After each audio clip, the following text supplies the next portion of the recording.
Hey, what's up guys and gals? My name is Rick9G. Thank you so much for joining me today. We're going to be talking about Hogan's Heroes. And I will be giving out this copy of the entire first season of Hogan's Heroes, all of the episodes free of charge. I'll let you know how you can win, but make sure to watch the entire video to see how you can be the winner. One of my favorite show from the 1960s and the 70s, and we're going to talk about a very specific scene in a very specific episode. Now first I'll talk about the episode, I'll give you a summary of what's going on, then we'll go and talk a little bit about the concept of forced perspective and what that means, how that is used today, and how they use this in this episode, because up until now the way they did this, the way this illusion worked was never revealed up until now. 53 years has passed since episode 104 premiered of Hogan's Heroes. It's called Will the Blue Baron Strike Again? Now for those familiar, we see the appearance of the flying ace known as the Blue Baron. He's transferred to a fighter base near Stalag 13, and in order to find out the location of his base, Hogan decides to trick Clink into throwing a party and inviting his old friend, the Flying Ace, that is the Blue Baron. Now it requires a bit of fancy footwork here to entice the Baron to come to Clink's party. Once there, he doesn't want to leave, so Hogan pretends to be the Blue Baron and has his driver take him to the base. Now the heroes are able and they're successful in setting fire for the Allied bombers to follow, and the air base is knocked out. I warmly know this episode as the one where General Burkhalter is a guest star, and he is so happy because Honey Hornberg and the Stuttgart Steppes are here. Now he was so excited at that point when he found that out to okay the party. Now if you blink too many times, you're gonna miss Cynthia Lynn. Now she played Helga from season 1 of Hogan's Heroes, but in this one she plays a completely different character. She's a dancer who flirts with the Blue Baron at Clink's party. As I said, it's a quick cameo, so make sure to look at her. She is right there. Now the scene in question is the last one where we see the air base. Now before I talk about it, I do need to mention the concept of forced perspective, and this is exactly how this concept works. Now without the privilege of having this in HD in the fantastic quality, one can't really know what would be happening. In the 60s and 70s it would not be as apparent as it is now. As I mentioned, forced perspective is a technique which employs optical illusion to make an object appear farther away, closer, larger, or smaller than it actually is. I'll show you a few images here. One of the most famous users of forced perspective is Disney, Disneyland, Disney World. They use it for their castles. They build it in a certain way so that it looks taller than it actually is. It kind of tricks the eye into thinking there's a lot more height than there really is. Note this castle at this point.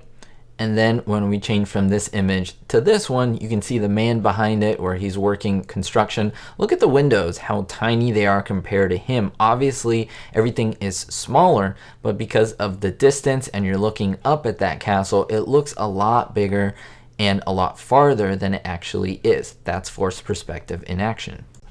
If you glance at this photo, you may think it is a genuine photo from the 1950s or the 1960s. But I show you this image and you know what's going on. These are two little toy trucks on a different surface, and the background is real background. That is, these vehicles look in the same scale as the homes behind them just because of the way the camera is positioned and everything in the shot is positioned. Here's another use of this where of course we have a toy robot, a truck, and a man, and it's all seem to look real when positioned in this specific sequence. And this one's my favorite. Remove the man's hand and you can see that it looks fairly real unless you look at the background too much. You can see that it's painted. It's made to look like it goes far into the distance, and this is essentially a miniature. You wouldn't know that if you would look at it quickly, or you wouldn't really dissect this image a lot more, but the same applies to this scene from Hogan's Heroes, and I'll explain what's happening right now. Essentially, this is a beautiful little piece of a set. The reason is because there's a kind of a pool here, which we see Newkirk and Carter fall into. So yes, it's filled with water, and it takes a little bit of complexity to make a set like this. But then if we look in the distance, I'll highlight for you, we can see through the chain link fence, we can see the airfield, and we can see the silhouette of the planes in the background. Now essentially, it looks pretty normal, it looks pretty good, but once we zoom into this shot with Hogan kind of setting fire and getting ready to sabotage the base, we can see what's happening here. Essentially, the background is very close to where Hogan is.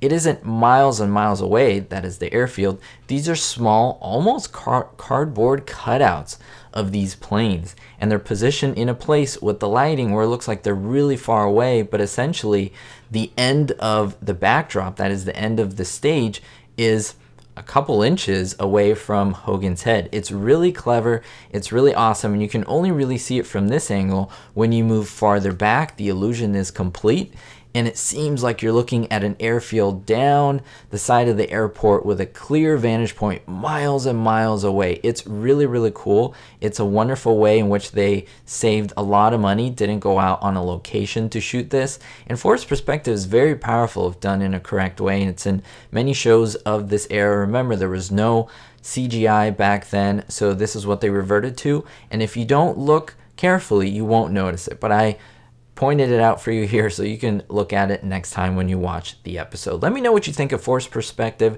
and if you actually noticed this when you were looking at the episode yourself. Let me know in the comments below. We'll see you next time, guys and gals. Thank you so much for your support in all that I do.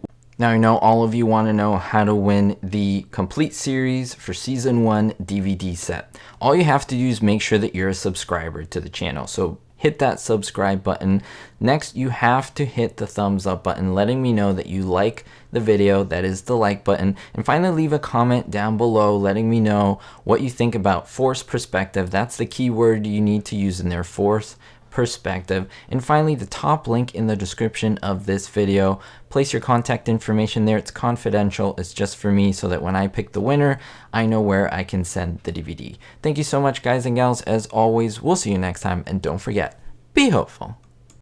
Thank you so much to all the supporters I have on Patreon, especially my diamond tier patrons: Vito L, Tommy G, Ricky, David D, Citizen Kane, Sally N, and Grace U.